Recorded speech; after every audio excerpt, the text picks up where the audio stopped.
ये continent code का chapter number 17 है और इसमें कई सब टील्स हैं, हाँ यानी मिनी चैप्टर्स हैं। जो प्रीवियस लेक्चर्स हैं उसमें हमने थेफ्ट एक्सटॉर्शन को कवर किया था। अब जो है हम रॉबरी और डिकॉइटी को कवर कर रहे हैं और इसमें हमने रॉबरी का जो कंसेप्ट है उसको भी देखा है और डिकॉइटी का जो कंसेप्ट है उसको भी देखा है अलग अलग, कि रॉबरी क्या है, डिकॉइटी क्या है। सो अगर आप रॉबरी और डिकॉइटी को समझना चाहते हैं तो उसके लिए जो प्रीवियस लेक्चर है थेफ्ट का, एक्सटॉर्शन का, उसको समझना ज़रूरी है। आप इस सीक्वेंस को फॉलो करेंगे कि सबसे पहले आप थेफ्ट को देखेंगे, ठीक है, थेफ्ट को समझेंगे, उसके बाद जो एक्सटॉर्शन का कंसेप्ट है उसको देखेंगे, उसके बाद रॉबरी है, ठीक है, एंड देन आप आएंगे डिकॉइटी की तरफ। तो अगर आप इंडिपेंडेंटली डिकॉइटी को समझना चाहते हैं तो उस वो मुमकिन नहीं है, क्योंकि डिकॉइटी जो है वो असल में रॉबरी का एक फॉर्म है और उसके लिए आपको रॉबरी समझना होगा। और अगर आप रॉबरी को समझना चाहते हैं तो आप रॉबरी को नहीं समझ सकते जब तक आप एक्सटॉर्शन एंड थेफ्ट को जब तक आप नहीं समझ लेते। और वो क्यों? क्योंकि ये कहते हैं ना कि in all robbery there is either theft और एक्सटॉर्शन। अब थेफ्ट और एक्सटॉर्शन क्या है, उसके लिए आपको ये जो कंसेप्ट है थेफ्ट और एक्सटॉर्शन के, उसको समझना ज़रूरी है। सो ऑलरेडी जो प्रीवियस 2 लेक्चर्स हैं उसमें हमने रॉबरी और डिकॉइटी का जो कंसेप्ट है उसको हमने अलग अलग एक्सप्लेन किया है कि रॉबरी क्या है और डिकॉइटी क्या है। सो आज का जो हमारा लेक्चर है इसमें हम उन सेक्शंस के बारे में पढ़ेंगे जो अटेम्प्ट या aggravated forms of robbery and dacoity हैं। क्योंकि ये जो एग्रीवेटेड फॉर्म्स हैं, जैसे ये सिर्फ यहाँ रॉबरी और डिकॉइटी की कंसेप्ट में नहीं है। ये जो हम पे पाकिस्तान पिनल कोड देख रहे हैं इसमें जितनी भी ऑफेंसेस हैं, फॉर एग्जांपल अगर हम उसको देखें, जो थेफ्ट है, तो सेक्शन नंबर जो 378 है उसमें हमने जो सिंपल थेफ्ट है उसका कंसेप्ट देखा, तो उसकी डिफिनीशन देखी थी, ठीक है। फिर उसकी जो पनिशमेंट है वो हमने 379 में देखी थी कि उसकी पनिशमेंट है 3 साल। ये आप देख सकते हैं एक्सटेंड थेफ्ट, सॉरी, ओके, ये 379, ये 3 इयर्स इसकी पनिशमेंट है। फिर उसके बाद यानी एक क्रिमिनल लॉ में एक बेस ऑफेंस होता है, जैसे यहाँ पे बेस फॉर्म कौन सा है, 378 है टेक्स्ट की सूरत में। और फिर उसके बाद जो है कुछ ऑफेंसेस ऐसे होते हैं जो उसके एग्रीवेटेड फॉर्म होते हैं, ठीक है। यानी एक सिंपल चोरी हो गई, एक अगर किसी के घर में आप घुस की चोरी करते हैं, या अगर कोई क्लर्क या सर्वेंट चोरी करते हैं जिसके ऊपर आप एतमाद करते हैं, तो ये क्या है, ये सिंपल थेफ्ट के बराबर नहीं है, ये उसकी एग्रीवेटेड नेचर है। सो सिमिलरली यानी बहुत सारे जो कंसेप्ट हैं उसमें हमें ये चीज़ देखने को मिलती है, ठीक है। और ये जो सेम कंसेप्ट है वो हमें यहाँ पे भी मिलता है। जैसे अगर हम एक्सटॉर्शन की बात करें तो 383 जो है वो सिंपल एक्सटॉर्शन की डिफिनीशन हमें बताता है कि एक्सटॉर्शन क्या है, और 384 उसकी पनिशमेंट बताता है। और फिर उसके बाद ये जो सेक्शंस हैं 386 से लेकर 389 तक, ये उसकी एग्रीवेटेड फॉर्म है। सो सेम जो यही कंसेप्ट है वो रॉबरी और डिकॉइटी में भी है, कि 390 ने हमें सिंपल रॉबरी के बारे में बताया और जो 391 है उसने हमें सिंपल डिकॉइटी के बारे में बताया। सो आज के लेक्चर में हम ये देखेंगे कि जब रॉबरी की अटेम्प्ट की जाती है, या जो एग्रीवेटेड फॉर्म्स हैं रॉबरी और डिकॉइटी के, तो उस वक्त अगर कोई एग्रीवेटेड फॉर्म में डिकॉइटी और रॉबरी कमिट करता है तो क्रिमिनल लॉ उनके ऊपर क्या लाइबिलिटी अराइज करती है। सो आज का जो हमारा लेक्चर है उसमें हम सेक्शन नंबर, बेसिकली ये सेक्शन नंबर 393 है, ये हमें इसके साथ देखना चाहिए था जो 391 है, और ये रॉबरी और उसकी जो पनिशमेंट है 392 में, इसके साथ हमें ये जो कंसेप्ट है अटेम्प्ट टू कमिट रॉबरी, ये भी हमें देखना चाहिए था, बट ये मुझसे स्किप हो गया था। सो इसी वजह से हम इसको आज के लेक्चर में कवर कर रहे हैं। सो बेसिकली आज का जो हमारा लेक्चर है उसमें हम सेक्शन नंबर 393, 394, 397 एंड 398 के जो सेक्शंस हैं, ये 4 सेक्शंस इसको हम कवर करेंगे। सो जो सेक्शन नंबर 393 है ये बात करता है अटेम्प्ट टू कमिट रॉबरी। अगर रॉबरी जो है वो सक्सेसफुल ना हो, उसकी सिर्फ अटेम्प्ट की जाए, तो फिर क्या क्रिमिनल लाइबिलिटी होगी जो रॉबर होगा उसके ऊपर। ये कहते हैं कि whoever attempts to commit robbery, तो उसकी जो पनिशमेंट होगी वो विद रिगरस इम्प्रिजनमेंट होगी, यानी कि वो मुशक्क़त होगी जो एक्सटेंड हो सकती है 7 ईयर तक प्लस, यानी एंड लिखा हुआ है, जो फ़ाइन उसके ऊपर लगेगा ये क्या है, ये ऑब्लिगेटरी फ़ाइन है, यानी इम्प्रिजनमेंट प्लस फ़ाइन दोनों उसके ऊपर लगेगी। और ये जो इम्प्रिजनमेंट का कंसेप्ट है ये हमें पाकिस्तान पिनल कोड का सेक्शन नंबर जो 53 है वहाँ से मिलता है, क्योंकि वो हमें एक लिस्ट ऑफ पनिशमेंट देता है। ये आप देख सकते हैं, ये पाकिस्तान पिनल कोड का चैप्टर नंबर 3 है, ये पनिशमेंट की बात करता है। और जो सेक्शन नंबर 53 है ये हमें एक लिस्ट ऑफ पनिशमेंट देता है, इसमें 10 किस्म की पनिशमेंट है, ठीक है। ये आप देख सकते हैं 10। तो इसमें सारी जो पनिशमेंट है, किसास, दियत, अर्श, दमन, तज़ीद, डेथ, ये इम्प्रिजनमेंट फॉर लाइफ अलग से पनिशमेंट है, और इम्प्रिजनमेंट जो है वो सिर्फ अलग से पनिशमेंट है, ये 1 नंबर की। और जो रॉबरी में यहाँ पे मेंशन है, अगर कोई रॉबरी की अटेम्प्ट करता है तो उसको कौन सी पनिशमेंट मिलेगी, रिगरस इम्प्रिजनमेंट। तो ये जब पीपीसी के अंडर कोई ऑफेंस कमिट करता है तो उनको अगर पनिशमेंट दी जाती है ना, तो इसी लिस्ट, इसी सेक्शन से चूज़ की जाती हैं। सो अटेम्प्ट रॉबरी के लिए जो पनिशमेंट चूज़ की गई हैं वो ये वाली हैं, इम्प्रिजनमेंट। और ये सेक्शन हमें ये भी बताता है कि इम्प्रिजनमेंट 2 किस्म की होती हैं, 2 डिस्क्रिप्शन की, रिगरस और सिंपल। और जो अटेम्प्ट रॉबरी है उसके लिए ये वाली चूज़ की गई है, ठीक है, यानी विद हार्ड लेबर। और कितने अरसे के लिए, वो आपने यहाँ पे देख लिया कि वो होगी एक्सटेंड होगी 7 ईयर तक। यानी ये जो 7 ईयर है ये फ़िक्स नंबर नहीं है, ये मैक्सिमम टाइम लिमिट है कि कोर्ट जो है वो कोर्ट केस की जो सर्कमस्टांसेस और फैक्ट्स है उसको देखेगी। अगर सिवियर नेचर की अटेम्प्ट हुई है रॉबरी में, तो उसको 7 साल तक सज़ा भी दे सकती हैं और कम भी दे सकती हैं, यानी 1 महीने की, 1 साल की, 3 साल की, ये डिपेंड करता है उस अटेम्प्ट की नेचर के ऊपर, ठीक है। और प्लस ये जो फ़ाइन है ये भी ऑब्लिगेटरी है। अब देखें, ये जो फ़ाइन है ये क्या है, ये भी पनिशमेंट है ना, और हमने कहा कि जब पनिशमेंट दी जाती है तो वो इसी सेक्शन से उठाई जाती हैं। सो ये अगर आप 10th नंबर की पनिशमेंट देखें तो ये कौन सी पनिशमेंट है, ये है fine. So attempt to robbery के लिए इस लिस्ट से 2 पनिशमेंट उठाई दी है, एक ये 8 नंबर वाली, एक ये 10th नंबर वाली। सो अब आपके जहन में शायद ये सवाल हो कि जब रॉबरी सक्सेसफुल यानी कंप्लीट हुई ही नहीं, तो फिर उसकी सज़ा क्यों है। देखें, ये जो क्रिमिनल लॉ है उसका एक जनरल प्रिंसिपल है कि एक क्राइम जब कंप्लीट होता है ना तो वो कुछ स्टेजेस से गुजरता है। जैसे फॉर एग्जांपल आपको पता है कि क्रिमिनल लॉ में जो इंटेंशन है, यानी जो मेंजरिया है, इसका एक इम्पॉर्टेंट एलिमेंट है, ठीक है। फिर यानी पहले इंसान एक इंटेंशन बनाते हैं कि मैंने ये क्राइम कमिट करना है, फिर उसके बाद वो क्या करते हैं, वो प्रिपरेशन करते हैं उसके लिए। जैसे एक शख्स है, अगर वो रॉबरी कमिट कर रहे हैं, पहले वो इरादा करेंगे ना कि भाई मैंने रॉबरी करनी है और कहाँ पे करनी है, किसको मैंने लूटना है, ठीक है। फिर उसके बाद वो तैयारी करेगा कि फॉर एग्ज़ाम्पल मुझे अपने पास कोई असलहा रखना चाहिए, ऐसा ना हो कि मुझे रेजिस्टेंस सामने से शो का फेस करनी पड़े, ठीक है।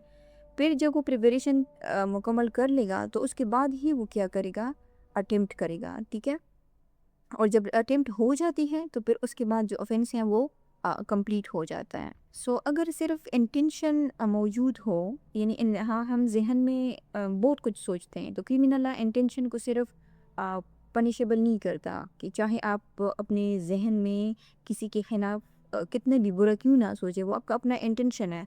जब तक आप उसके साथ एक्ट्स या शामिल नहीं हो जाता तो आपको मिंजरिया की वजह से जो क्रिमिनल लॉ है वो पनिश नहीं करता। ये जो प्रिपरेशन स्टेज है इसमें जो सारे ऑफेंसेस हैं वो प्रिपरेशन स्टेज भी पनिशेबल नहीं होते। हाँ, कुछ ऐसे ऑफेंसेस हैं जो प्रिपरेशन स्टेज पर भी वो हैं पनिशेबल है। और जिन ऑफेंसेस को लॉ जो है वो प्रिपरेशन स्टेज पे पनिश करता है, ये अगर आप लेक्चर्स को फॉलो कर रहे हैं तो आपको याद होगा कि हमने कई सारे जो सेक्शंस हैं उसमें ये चीज़ देखी थी। कई सारे तो नहीं, मिनिमम नंबर ऑफ सेक्शंस हैं, जिसमें एक जो सेक्शन है वो हमने देखा था सेक्शन नंबर 122 में भी कि अगर आप आर्म्स जो है वो कलेक्ट करते हैं, ठीक है, इस इंटेंशन के साथ कि आप स्टेट, पाकिस्तान की स्टेट के अगेंस्ट जो है वार जो है वो वेज करेंगे, ठीक है। तो अगर आप सिर्फ तैयारी कर रहे हैं, आपने अटेम्प्ट भी नहीं की, तो वो प्रिपरेशन भी क्या है, वो पनिशेबल है। और सिमिलरली हमने ये भी देखा था कि अगर कोई शख्स जो है, जो काउंटरफीटिंग कॉइन वाला चैप्टर था, उसमें हमने ये चीज़ देखी थी कि अगर कोई शख्स मेकिंग या सेलिंग इंस्ट्रूमेंट करता है काउंटरफीटिंग कॉइन की, यानी अगर उसकी सिर्फ तैयारी भी कर रहा है ना, सिर्फ काउंटरफीट कॉइन जो है वो बनाना नहीं है, बल्कि उसकी अगर उसके जो टूल्स भी बना या बेच रहा है, यानी उसकी प्रिपरेशन कर रहा है, तो वो भी पनिशेबल था। और सिमिलरली अगर कोई शख्स जो है वो जो गवर्नमेंट स्टैम्प्स होते हैं उसकी मेकिंग करता है या पोजेसिंग इंस्ट्रूमेंट करता है। अगर आपके पास इंस्ट्रूमेंट होंगे तो लाजमी बात है जो गवर्नमेंट स्टैम्प्स हैं वो इंस्ट्रूमेंट्स के बाद ही बन सकेंगी, यानी इंस्ट्रूमेंट्स का रखना क्या है, प्रिपरेशन स्टेज है, तो उसको भी जो लॉ है वो पनिशेबल करार देता है। और ये जो सेम कंसेप्ट है प्रिपरेशन वाला, तो ये चूँकि हर सेक्शन में नहीं होता, सिर्फ कुछ सेक्शंस में होता है, तो वो हमें यहाँ पे भी देखने को मिल रहा है सेक्शन नंबर 399 में कि making preparation to commit dacoity, यानी इस स्टेज पे अगर आप डिकॉइटी कमिट करने की प्रिपरेशन भी कर रहे हैं ना, तो वो भी क्या है, वो भी पनिशेबल है। उसके देखें सर जो वो है प्रिपरेशन है डिकॉइटी की, उसकी पनिशमेंट भी कितनी ज़्यादा है, ठीक है। वो अटेम्प्ट से भी, अटेम्प्ट की कितनी है, अटेम्प्ट की हमने देखी, कहाँ गया, हाँ अटेम्प्ट की है जो 7 ईयर तक एक्सटेंड हो सकती हैं, और जो प्रिपरेशन है उसकी कितनी है, 10 ईयर तक एक्सटेंड हो सकती है। सो जो क्रिमिनल लॉ है उसका जो यानी इम्पोर्टेंट बेसिक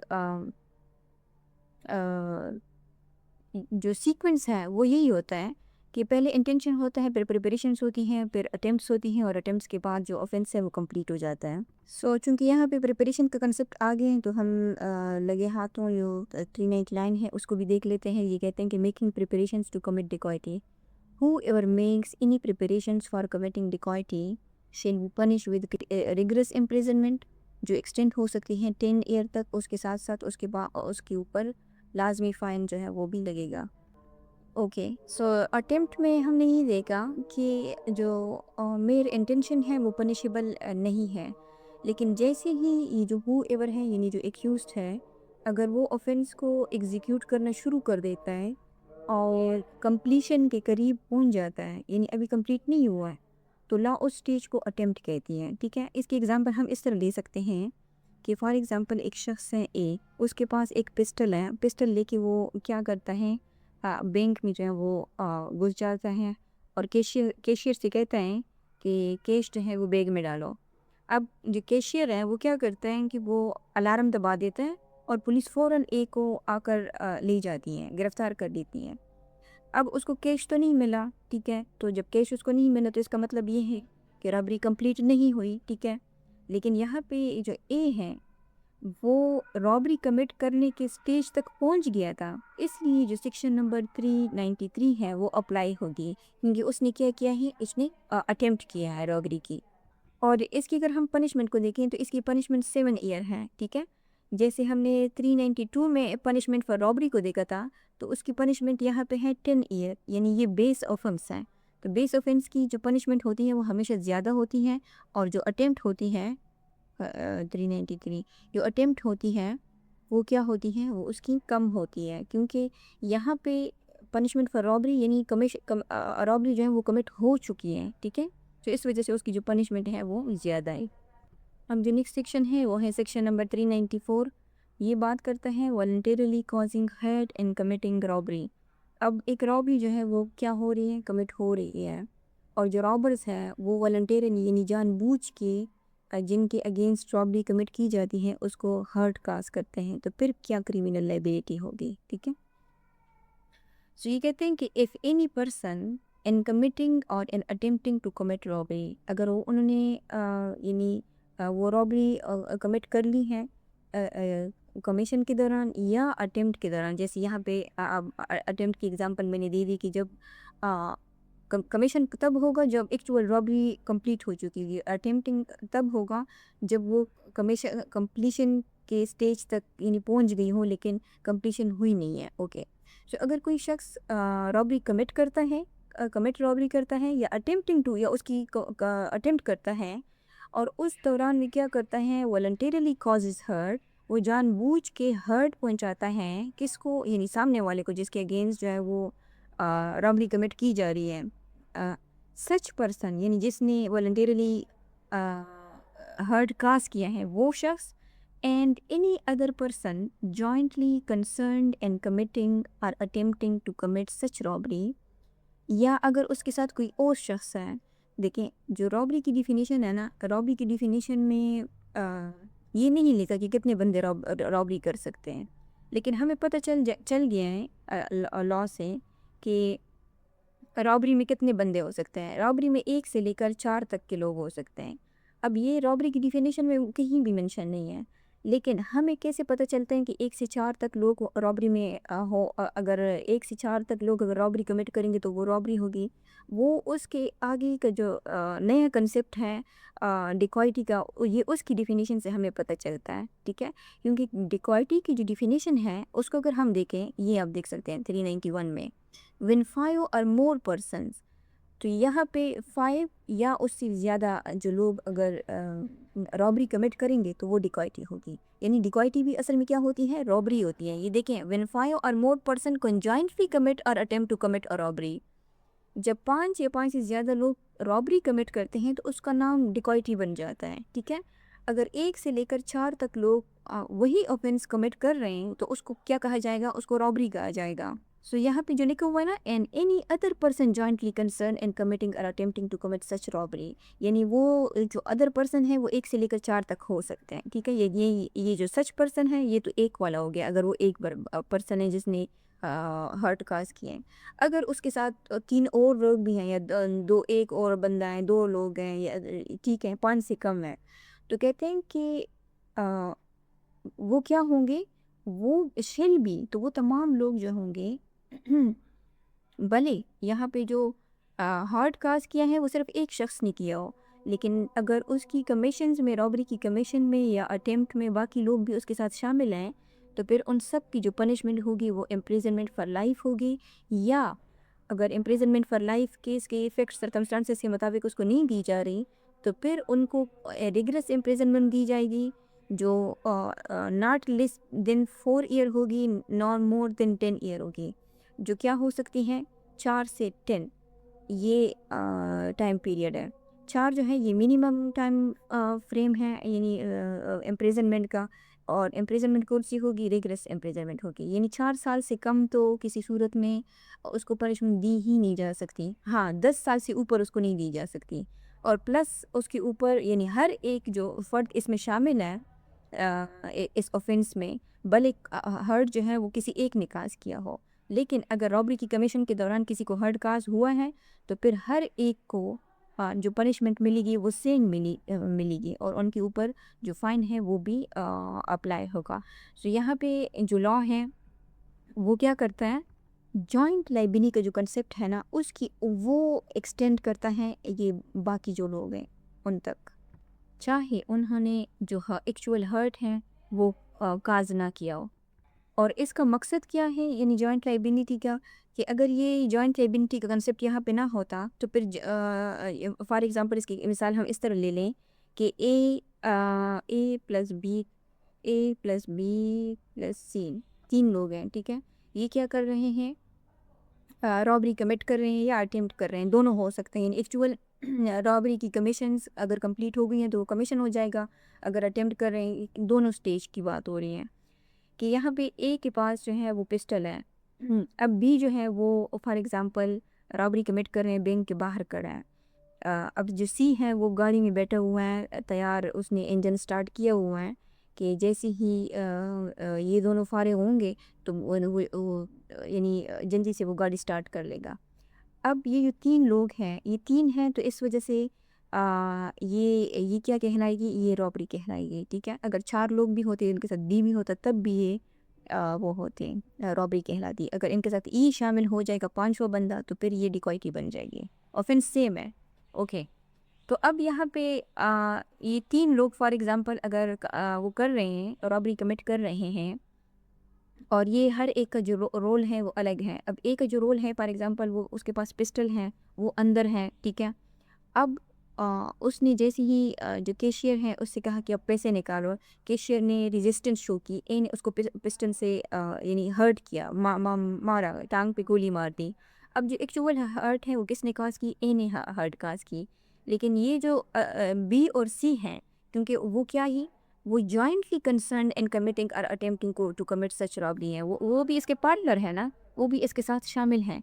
सो यहाँ पे इन दोनों ओके, सो ये जो पनिशमेंट इनको सेम मिल रही है ना, ये इस वजह से मिल रही है कि कल को बी और सी ये ना कहे कि बी कहे कि भाई मैं तो बाहर खड़ा था, मैंने तो उसको हर्ट काज ही नहीं किया, या सी ये कहे कि मैं तो गाड़ी में बैठा हुआ था, मैंने तो हर्ट काज ही नहीं किया। सो इस वजह से वो जो क्रिमिनल लाइबिलिटी है उसको एक्सटेंड कर रहा है, ठीक है। सो ये जॉइंट लाइबिलिटी का कंसेप्ट है, और सब जो है भले हर्ट सिर्फ ए ने काज किया हो, लेकिन पनिशमेंट सबको एक जैसी मिलेगी।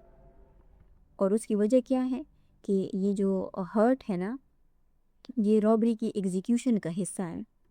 सो अब हम देखते हैं सेक्शन 395 396 को हम प्रीवियस लेक्चर में कवर कर चुके हैं। सो अब हम आते हैं सेक्शन नंबर 397 की तरफ। तो ये कहते हैं कि रॉबरी और dacoity with attempt to cause death और ग्रीवियस हर्ट। सो एक चीज़ तो यहाँ पे समझनी ये ज़रूरी है कि जो सेक्शन नंबर 397 है, ये कोई नया ऑफेंस क्रिएट नहीं करता, ठीक है। ये सेंटेंस एनहांसिंग प्रोविज़न है, और इसका मतलब ये है कि यहाँ पे सबसे पहले जो चीज़ प्रूफ करनी ज़रूरी है वो क्या है, वो रॉबरी और डिकॉइटी है। ये प्रूफ करना ज़रूरी है कि रॉबरी कमिट हुई है या डिकॉइटी कमिट हुई है।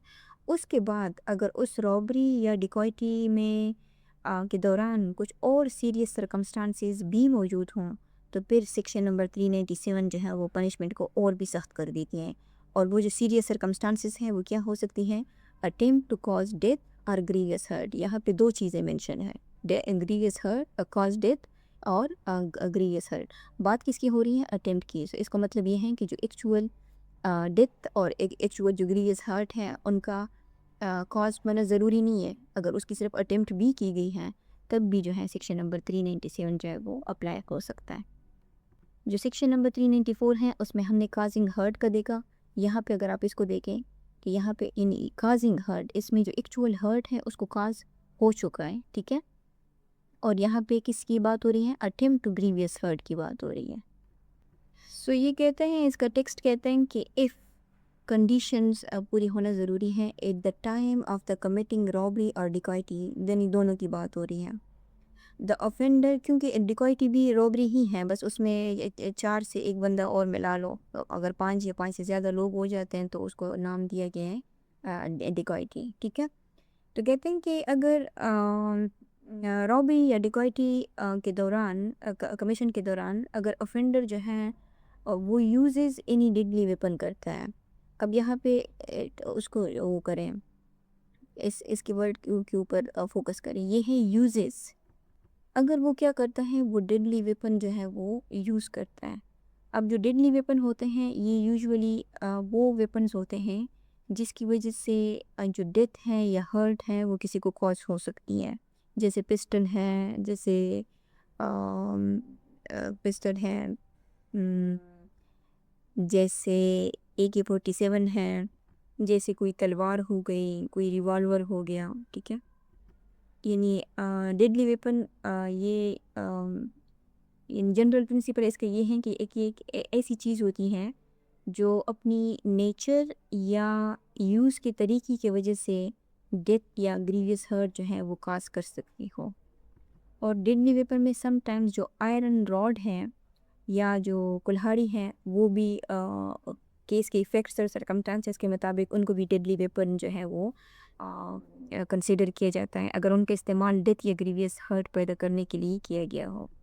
ओके, सो यहाँ पे जो टर्म यूज़ हुआ है वो है यूजेस। ये नहीं लिखा हुआ कि पोजेस, ये नहीं लिखा हुआ कि कैरीज, ठीक है। बल्कि यहाँ पे लिखा हुआ है कि यूज़, यानी वेपन, ये जो डेडली वेपन है उनका ऑफेंस में इस्तेमाल होना ज़रूरी है, ठीक है। जैसे फॉर एग्ज़ाम्पल अगर कोई शख्स है जो ऑफेंडर है, उसकी जेब में पिस्टल है और वो डिकॉइटी या रॉबरी के दौरान बाहर निकालता ही नहीं है, बस उस पोजेस करता है, ठीक है। लेकिन अगर वो यूज़ करता है, यूज़ कैसे करेगा, जब वो अपनी जेब से उसको निकालेगा, उसी पिस्टल को दिखाकर दूसरे बंदे को कंट्रोल करेगा, तो फिर यहाँ पे इसका जो रोल है वो यूजेस में आ जाएगा। तो अगर वो डेडली वेपन यूज़ करते हैं रॉबरी या डिकॉइटी की कमीशन के दौरान, या causes grievous hurt to any person, अब एक्चुअल जो ग्रीवियस हर्ट है उसका काज होना ज़रूरी है, ठीक है। या अगर ग्रीवियस हर्ट किसी को कॉज हो जाए, और अटेम्प्ट्स टू कॉज डेथ और ग्रीवियस हर्ट, या यहाँ पे एक्चुअल ग्रीवियस हर्ट कॉज होना ज़रूरी है। देखिए हर्ट और ग्रीवियस हर्ट में फ़र्क है, ठीक है। और इसको ऑलरेडी हम जो हर्ट का चैप्टर है जो सेक्शन नंबर 332 से लेकर 337 तक स्टार्ट हो की जो सेक्शंस हैं वो सारे इसी कंसेप्ट के ऊपर बेस करके हैं, ठीक है। इसमें फिर मल्टीपल और भी टाइप्स हैं, सेक्शंस हैं। ओके, सो यहाँ पे जो ग्रीवियस हर्ट है उसका काज होना ज़रूरी है, ठीक है। डेथ नहीं लिखा हुआ कि कॉज इज़ डेथ, सिर्फ ग्रीवियस हर्ट होना ज़रूरी है। या अगर डेथ कॉज करने की कोशिश की गई हो, ठीक है, यानी उसने गोली चलाई हो लेकिन वो बच गया हो, ऑन ग्रीवियस हर्ट, या उन्होंने ग्रीवियस हर्ट चलाने कॉज करने की कोशिश की गई हो, ठीक है। To any person the imprisonment with which such offender shall be punish not be less than 7 year. तो फिर ऑफेंडर जो होगा वो क्या होगा, 7 साल से कम सज़ा तो उसको मिलेगी ही नहीं। देखिए अगर यहाँ पे हम जो सेक्शन नंबर 394 है और एंड जो 397 है, इनके दरमियान अगर हम फ़र्क देखें ना, तो जो सेक्शन नंबर 394 है उसमें हमने एक चीज़ ये देखी कि उसका फोकस किसके ऊपर है, हर्ट के ऊपर है। अब हर्ट जो है वो सिंपल भी हो सकती हैं। दूसरी जो चीज़ हमने देखी वो जॉइंट लाइबिलिटी का कंसेप्ट है, ठीक है। वो जो सेक्शन नंबर 394 है वो भी यहाँ पे है। जबकि जो सेक्शन नंबर 397 है इसमें हमने देखा कि इसका जो फोकस है वो किसके ऊपर है, वो है डेडली वेपन के ऊपर, ग्रीवियस हर्ट के ऊपर, या अटेम्प्ट टू कॉज डेथ, या ग्रीवियस हर्ट के ऊपर। यानी यहाँ इस सेक्शन में जो वायलेंस यूज़ हो रहा है ना उसकी इंटेंसिटी जो है वो ज़्यादा सीरियस है। यानी हर सेक्शन नंबर 397 वाला जो केस होगा वो 394 से ज़्यादा डेंजरस होगा। सो अब हम देखते हैं सेक्शन नंबर 398 को, ये कहता है अटेम्प्ट टू कमिट रॉबरी और dacoity when arm with deadly weapon. So इसका जो टेक्स्ट है ये कहते हैं कि इफ़ इन कंडीशन ज़रूरी है at the time of attempting to commit robbery और डिकॉयटिंग, ठीक है। यहाँ पे लिखा हुआ है सिर्फ अटेम्प्टिंग, इस 397 में लिखा हुआ था eight the time of committing robbery और डिकॉयटिंग, ठीक है।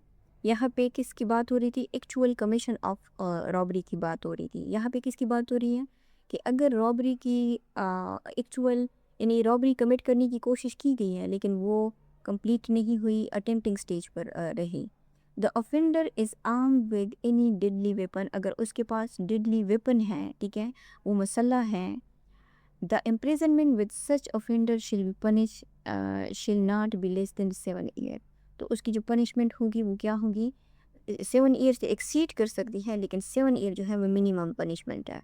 यानी ये जो सेक्शन है ये तब अप्लाई होगा जब रॉबरी या डिकॉयटी जो है वो कंप्लीट ना हुई हो। अगर रॉबरी जो है वो कंप्लीट हुई है तो फिर या तो वो सेक्शन नंबर 397 में फॉल करेगा, या कहाँ पे फॉल करेगा, सेक्शन नंबर जो 392 है जो एक्चुअल रॉबरी है यानी जो बेस ऑफेंस है वहाँ पे फॉल करेगा, ठीक है। ओके, ये जो बेस ऑफेंस है रॉबरी का, जिसको हमने सेक्शन नंबर इधर 390 में देखा था, उसकी जो पनिशमेंट है 392 में, तब वो क्या है, ओके, वो एक्सटेंड हो सकती है 14 ईयर तक। और अगर रॉबरी की अटेम्प्ट की जाए तो सेक्शन नंबर 393 कहता है कि 7 ईयर हो गई, ठीक है, क्योंकि यहाँ बात हो रही है अटेम्प्ट टू कमिट रॉबरी की और 7 ईयर इसकी पनिशमेंट है। और हमने ये कहा कि लॉ का ये असूल है कि जितना भी जो एग्रीवेटेड फॉर्म्स होते हैं उनकी पनिशमेंट उतनी बढ़ जाती है, लेकिन जितना ज़्यादा हार्म होगा उतनी ज़्यादा सिवियर पनिशमेंट होगी। लेकिन हमने एक चीज़ यहाँ पे देखी कि ये भी अटेम्प्ट स्टेज है, ओके, अटेम्प्ट स्टेज पे यहाँ पे क्या है, 7 ईयर पनिशमेंट है। नहीं, जो सेक्शन नंबर 393 है उसमें जो 7 ईयर है वो मैक्सिमम पनिशमेंट है, जबकि सेक्शन नंबर 398 में हमने ये देखा कि ये जो 7 ईयर है ये मिनिमम पनिशमेंट है। और इसकी वजह ये है कि इसकी पनिशमेंट इस वजह से ज़्यादा है कि जब किसी शख्स के पास डेडली वेपन होता है ना, तो वो किसी भी लम्हे सिचुएशंस को जो है यानी सिचुएशंस को खूनी शक्ल जो है वो देने की कैपेसिटी रखता है। सो इस वजह से जो सेक्शन नंबर 398 है वो बनाई गई है और उसकी जो पनिशमेंट है वो भी ज़्यादा है। ओके, सो आज का जो लेक्चर है हमारा, उसमें हमने सेक्शन नंबर 3, 4, 7 एंड 8 को कवर किया। और जो 399 का कंसेप्ट हमने जो एक नज़र देखा, उसकी वजह सिर्फ ये थी कि वो यहाँ पे एक जो टर्म हमने यूज़ किया था प्रिपरेशन, उससे लिंक था। सो इस वजह से हमने उसको देखा कि लॉ जो है समटाइम्स वो प्रिपरेशन स्टेज पर भी ऑफेंस को पनिशेबल करार देती है। सो जो नेक्स्ट लेक्चर है, ये जो सब थीम है इसमें ये चार जो सेक्शंस हैं, ये छोटे से सेक्शंस हैं, ये रहते हैं। लेकिन इसको हम इस वीडियो में इस वजह से नहीं कंप्लीट कर रहे हैं क्योंकि हम जब एक लेक्चर को कवर करते हैं तो उसमें हम एक ही जो रिलेवेंट थीम्स होता है उसको कवर करते हैं। जो ये सारे जो ऑफेंस हैं सेक्शन नंबर 399 से लेकर ये 4022 तक जो ऑफेंसेस हैं, ये प्रिवेंटिव ऑफेंसेस हैं अगेंस्ट डिकॉइटी एंड थेफ्ट के। सो इस वजह से हम इसको इंशाल्लाह नेक्स्ट लेक्चर में हम कवर करने की कोशिश करेंगे। सो आज के लिए बस इतना ही। सो आई होप कि आपको वीडियो पसंद आई होगी। अगर आपने कुछ नया सीखा है तो आप इसको लाइक करें, शेयर करें और चैनल को सब्सक्राइब भी करें। अगर आपको कोई क्वेश्चन है इस लेक्चर के हवाले से तो आप कमेंट में ड्रॉप कर सकते हैं। और अगर आपकी वीडियोज़ के इम्प्रूवमेंट के हवाले से कोई सजेशंस हैं तो वो भी आप हमें दे सकते हैं। Thank you.